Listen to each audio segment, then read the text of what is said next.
Hey everyone, this is Manly Badass Zero, and welcome to Sakura Spirit. Sakura Spirit is a deep, meaningful visual novel where you as generic anime lead are transported back into the past, where you meet a bunch of fox girls. Every person has a dream they wish to pursue. Yet as people grow up, they often are forced to realize that obtaining that dream is just that, a childish illusion that is simply impossible to reach out for. Just like your waifu. At least, that's what most people say. Then what about those who do accomplish their dreams? Are they merely incredibly lucky? Son, every man has a dream they want to accomplish. However, there's something really important you should know, my boy. Anime girls don't exist. Forget about your waifu. You're not in a harem comedy.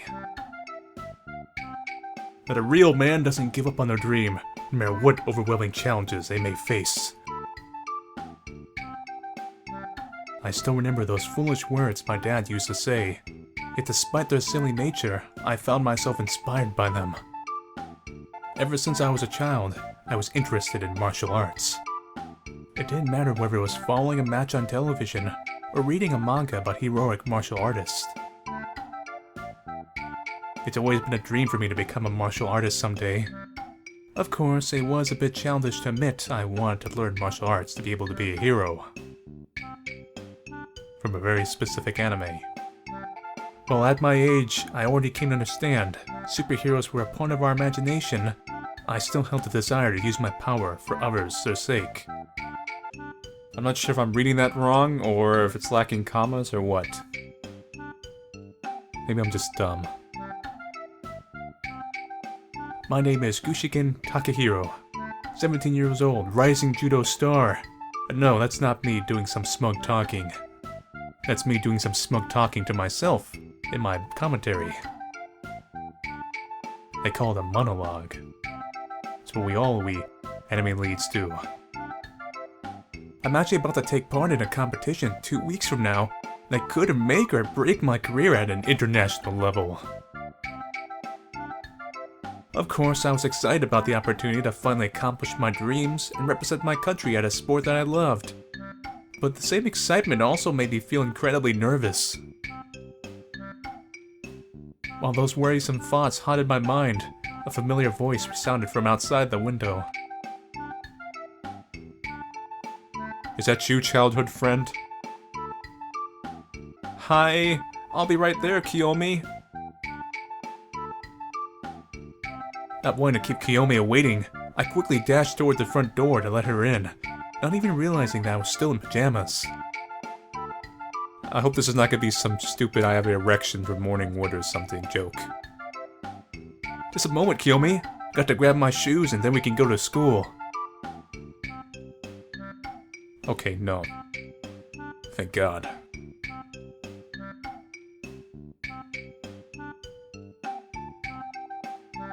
For a moment, my eyes drifted downwards, noticing that I was indeed wearing my pajamas. Let out a groan of annoyance, and marched back towards my room. Bah, there's nothing wrong with my jammies. The Golden Knight is a famous comic book hero in the West. Besides, not everyone prefers to sleep naked like you.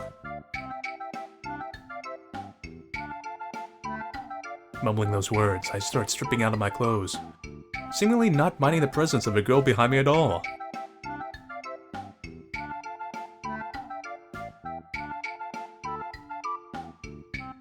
It's my room. I'm gonna strip when I want. Besides, it leads to awkward misunderstandings with childhood friends who happen to be girls. And they also will never win the main character. It's just a death sentence to be a childhood friend. You didn't mind it when we were little. Perhaps you want me to turn around instead. And show you my hyper weapon.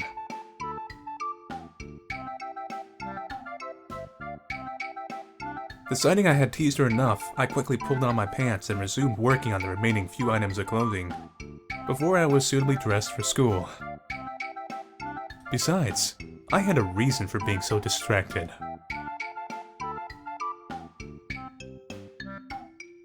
I'm thinking about being a hero. What do you think? It's an upcoming match. I got no idea how anyone can remain calm when an international career is at stake. I wouldn't be surprised if I started making up enough doomsday scenarios to fill up the apocalypse genre.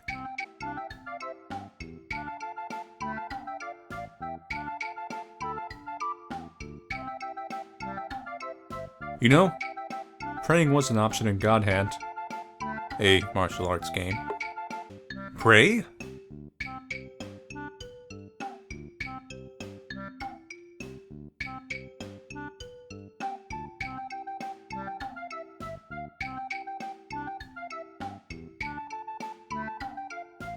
A shrine that's said to give you good luck. Sounds bogus to me, but at this point I'll be trying out anything, I guess. Maybe I'll talk to our classmates to get the location of that shrine. I'm not exactly in the mood to get lost in the forest and turn into a Japanese Tarzan, as awesome as that sounds.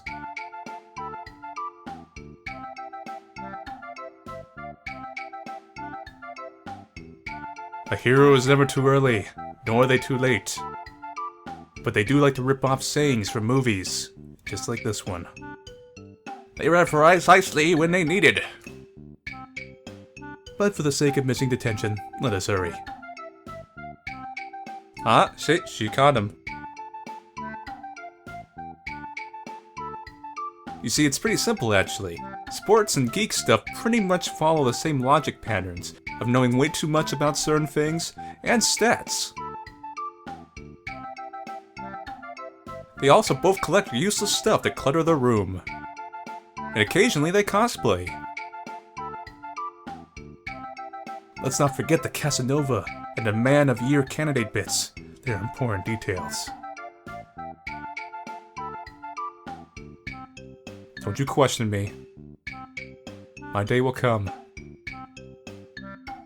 Anyway, let us boldly go where everyone has gone before. To school.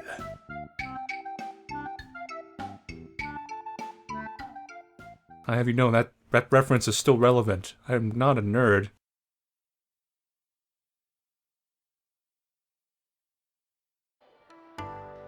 It had been during the afternoon when I finally had the chance to talk to my classmates in an attempt to get an idea where that shrine Kiyomi had mentioned before had been located. Gym was the last thing on the menu for today, so once we started getting ready to go home, I approached the guys. Hey, Ichikawa, is it true that your sister discovered some secret super shrine that said to get you some good luck? Hello, other childhood friend with glasses.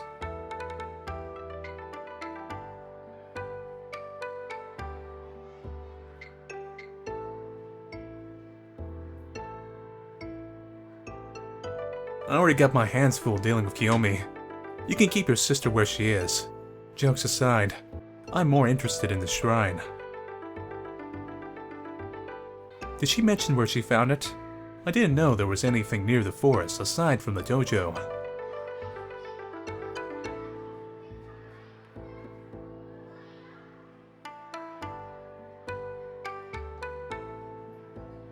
Yeah, okay. Get your mind out of the gutter, son. Stop.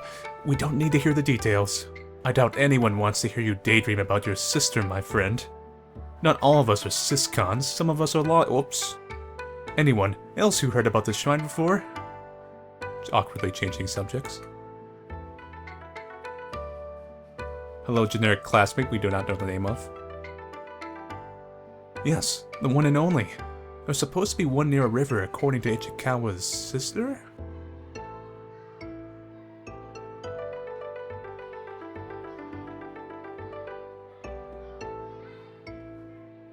Okay, this is how this is gonna go down. We're gonna meet all the girls, well, their descendants anyway, in the present in the school. And their past versions are gonna be in the past there, you know. And, you know, it's gonna be awkward comedy, romance, hijinks stuff. I don't think Arya-senpai will like it if you ended up visiting her with your usual tricks in mind. Do I need to remind you what happened last time you tried to peek at her after she finished her training?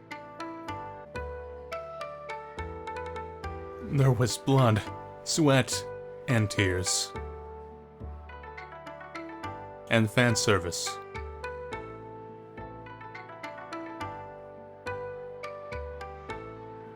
Be quiet, Ichikawa.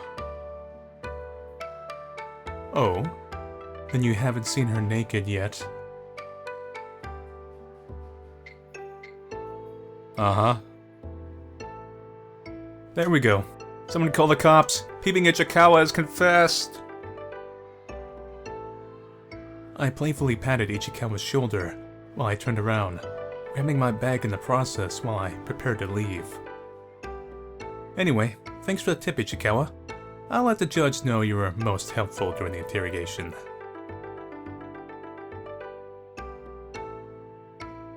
Yeah? Tell it to the fan service court.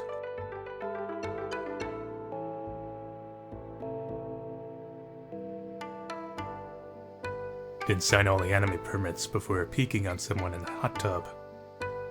Or showers. After school was over, I decided to bet my chances on the little bit of intel I had obtained from my classmates. If my memory served me right, then Arya-senpai was about to be practicing at the dojo today. This is a real nice dojo. Of course, I knew her. In the end, she was a judo student like me. But for some reason I heard that she had declined the invitation to compete in serious tournaments just since a certain event happened. Aya-senpai, are you around? When I shouted her name, I parked my bike at the nearby stall and looked around for her. Follow the shouts and you find the senpai. I grinned briefly as I saw my senpai, seemingly being occupied with the practicing of serious emotions, almost as if she was fighting an imaginary opponent. Perhaps it was a perfect opportunity to get closer to her and surprise her a little. Slowly I snuck over, making sure to make as little noise as possible before I reached with a hand toward her shoulder. At the touch against her shoulder, Arya-senpai reacted. She grabbed hold of my hand, and with a loud grunt, shifted her weight, curling and tipping me over her shoulder. It was all I could do to brace myself for impact as I hit the ground like a sack of potatoes.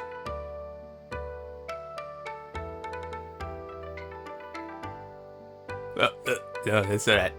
Break my ribs.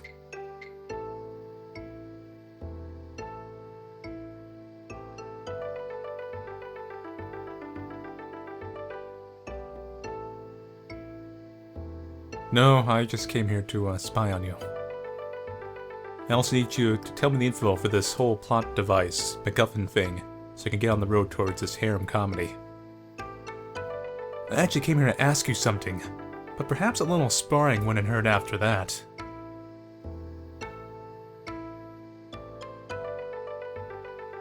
Where to start? Senpai, you used to take part in big and important matches. Didn't you get nervous before the big moment?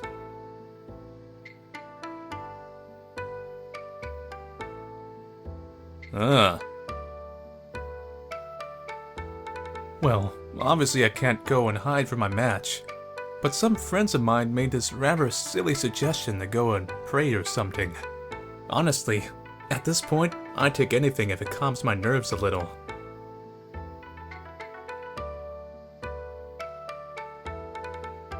You mean the match? Of course I am. I've been practicing judo ever since I could walk. This is my best chance to represent this country, and in the sport I love, too. All good heroes participate in martial arts tournaments. A lot of times these sagas going on for over 100 episodes. Senpai seemed to think for quite a long time, all the while tapping at the side of her jaw with a finger. Eventually, she snapped her fingers and grabbed hold of me tightly.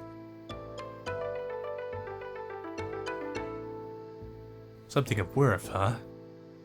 Maybe my dignity. Oh no, I already sold that. I guess I'll figure that out by the time we get there. Anyway, thanks, senpai. I appreciate it.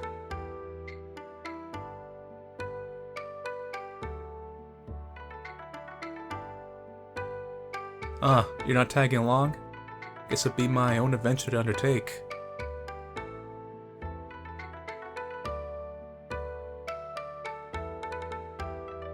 These people actually draw maps, not using GPS. They're a lot like me. After Ario's return, I followed the directions the map had given me. Surprisingly enough, it wasn't all that far. The tip to get back if I got lost was a little sketchy. Just look down and you'll be able to see the dojo roof from anywhere on the hill. The forest nearby the dojo was my first challenge to overcome. A lone path coiling along the trees, and there was even the river Ichikawa's sister had mentioned in the distance. Of course, I decided to stay with my senpai's directions, and after an hour or so I arrived at the shrine. The shrine itself seemed surprisingly well maintained, despite being in the middle of nowhere. It made me wonder if someone was secretly living there. Perhaps some secret martial arts master already daydreams of a potential hermit having hidden themselves in the shrine to prepare themselves for an upcoming clash between good and evil started to dwell in my mind. And yet, nobody is around. I sighed in annoyance at the fact the shrine grounds seemed to be entirely abandoned. It was mysterious how the building seemed well maintained, but for the time being I decided to focus on the reason behind my visit. It took only a few moments before I gathered the courage to enter the temple itself, and inside found a rather fancy-looking shrine of sorts at the back of the hall. I guess that's the shrine everyone's talking about. Silently, I folded up the map I was given, and after putting it inside my bag, approached the shrine. I was kind of skeptical about the whole religious aspect, so I didn't hold too much confidence in the idea of some shrine granting me the luck I would need to win this match. In fact, I don't really think luck is going to help much in a match like this. In my opinion, martial arts didn't hold any place for luck. A match was all about using the knowledge you gathered from your experiences you obtained in previous matches, and a nice bit of talent to help guide you through the match. It also involves yelling, randomly describing all of your attacks, and occasionally your two fists clashing in a spark of lightning and fire. There was simply no room for something superstitious like luck. Clearly this would be a match where my experience and talent would be tested against that of my opponent. Nothing more and nothing less.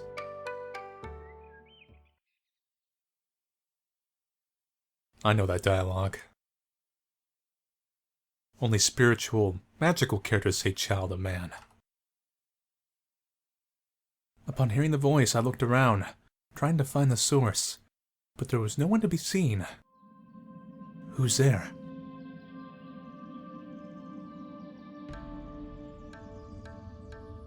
Why is that the right question? What do you mean?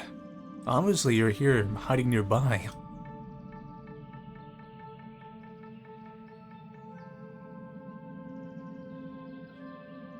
I was told if I came here I would actually start this story off, that there would be fan service to follow. I came here to prepare myself.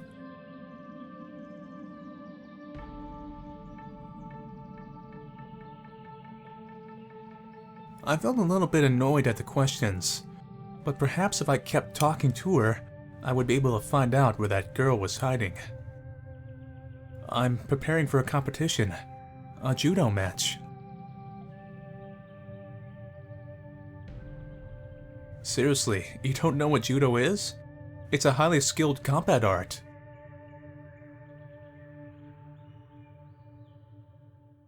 Yeah, let's go with that. I'm not sure about the warrior part.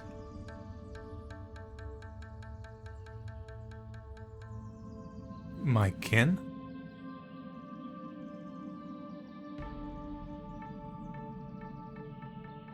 Sounds like what the others mentioned. However, I do like your version more. Laughing briefly at the story the hidden girl was telling about the shrine, I decided to play along and clap my hands together in a prayer. So what's next? Toss my allowance into the praying box.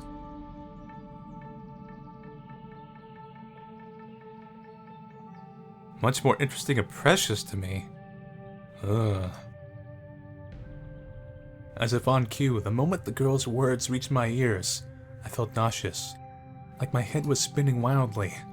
Slowly I staggered backwards, collapsing onto my back, and while my vision started to grow hazy, I heard footsteps approach me. You don't look like some kind of shrine deity. You look more like a succubus. Despite my attempts to get back up, all I could do was briefly look up at the girl, if you know what I mean.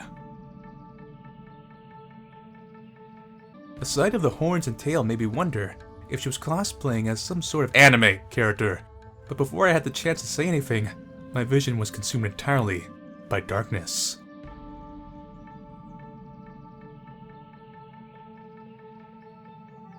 The rays of sunlight that glared into my face stirred me back to consciousness. A groan of annoyance leaving my mouth while I tried to get back onto my feet. I felt a bit dizzy, but the first thing I noticed was that I was no longer within the shrine. Rather, it looked like the forest that was surrounding the dojo. I felt kind of annoyed, and I wanted them to bring back the anime girl. Of course, my first thought was to look around, to see if I could find the same girl from before, but not a trace of her presence had lingered behind. To make things even more curious, the old worn-down path that I had followed amidst the trees was better maintained than I remembered. Maybe I should head home. That thought was cut short when the sound of several female voices came from nearby.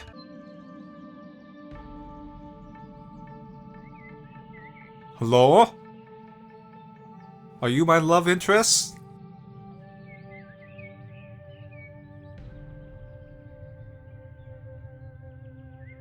Yeah, ha ha ha ha.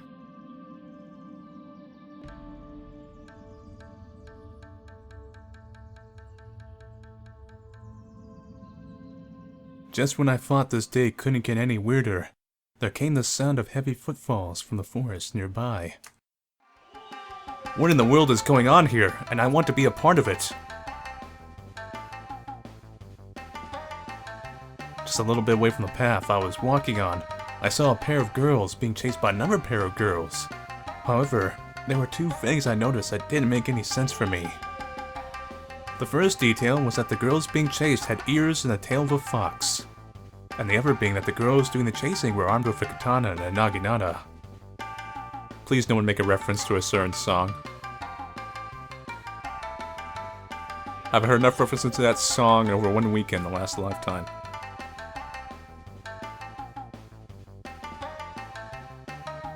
Oh, okay.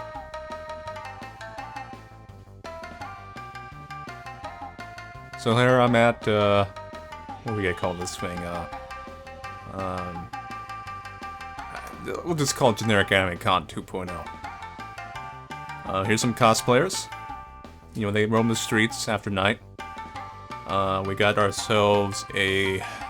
Let's see, this is a Pokemon Ginchika? They call them? And in the back we got some, what are you? We got in the back, let's call them Tohos. Except you with the red hair. You could be a Homestuck. There we go. Now we have our average con.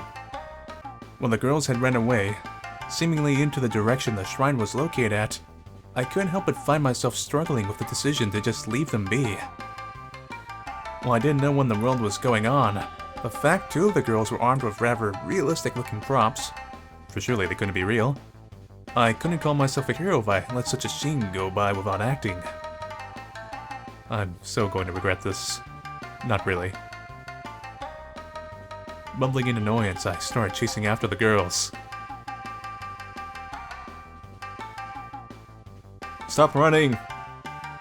We're supposed to get into hijinks together, not without me.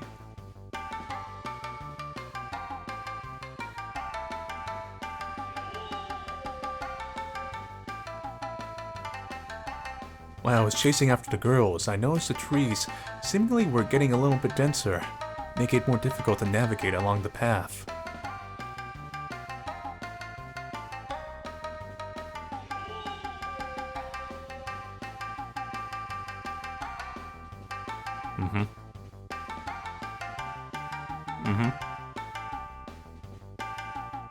I arrived just in time to find a scene straight from an action movie. The fox girl with the blonde hair had collapsed, seemingly being held up in her companion's lap. The two armed girls were approaching them, almost unmistakably with killing instincts running amok. Any martial artist could feel that.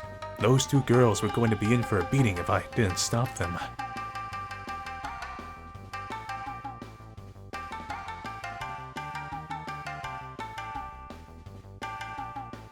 Oh, okay. Some sophisticated dialogue.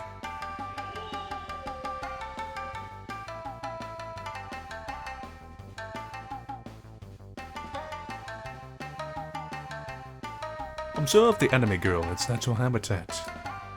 It seems to talk about panties. This is in fact a mating ritual when two anime meet.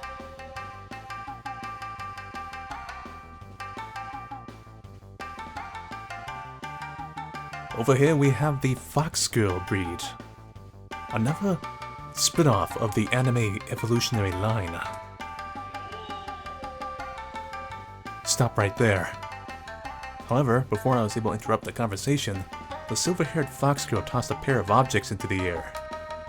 It seemed whatever they were, the two samurai girls were flustered by the tossed projectile.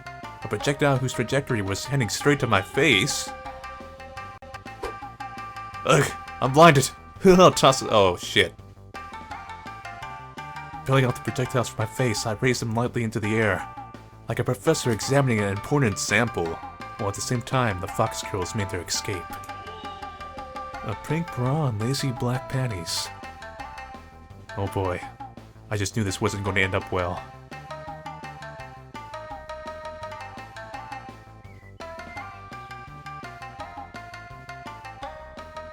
Observe the anime girls reacting to a misunderstanding. For unknown reasons, anime girls seem to always be within misunderstandings. Our biologists have been studying these factors, but have not been able to come to a cement conclusion. What causes these misunderstandings, and why they are so common, and why they cannot be resolved with dialogue and logic. I'm innocent until proven guilty. One of the golden rules of court. Now stop pointing those weapons at me so I can hand over your, undies without being turned into a kebab.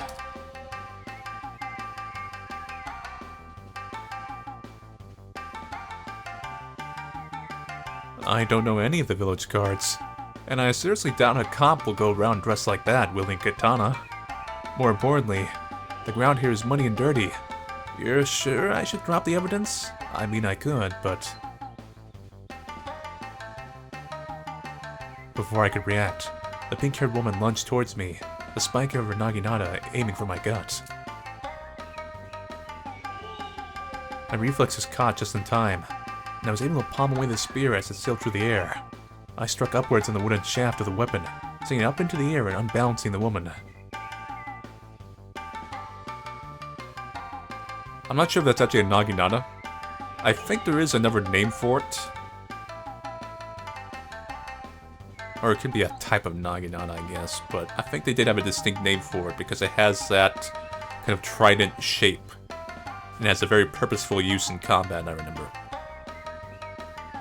Fine, I'll give them back. Jeez, just my luck to find girls with weapons to be the tsundere ones.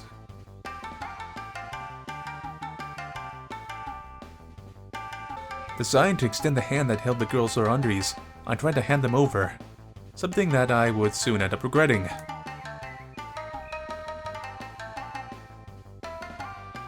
Can we stop the misunderstandings yet? I mean, come on. Please? The woman swung her weapon wide, arcing the thick wooden pole into my side before I could dodge. She then lunged forward and grabbed me tightly, pulling my arms around behind my back, leaving me with sore ribs and in a prone position. I could have fought back, but figured it would only lead to more fighting, and possibly being stabbed, which I could do without, so I remained passive. The sword-wielding girl stepped forward and grabbed the silky underwear from my hand triumphantly.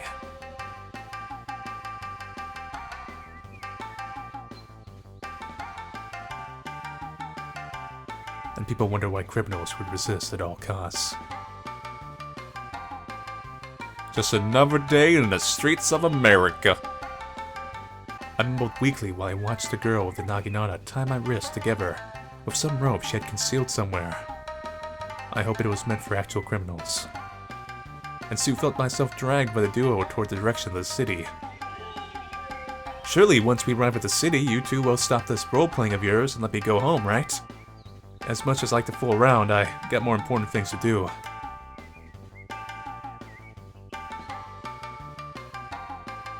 Who are you calling a thief? I'm a victim. First they tossed undies in my face, then I had to deal with physical abuse, and now even slander. Besides, there's no village around those parts. It's a city. You know, Tsukino Choshi.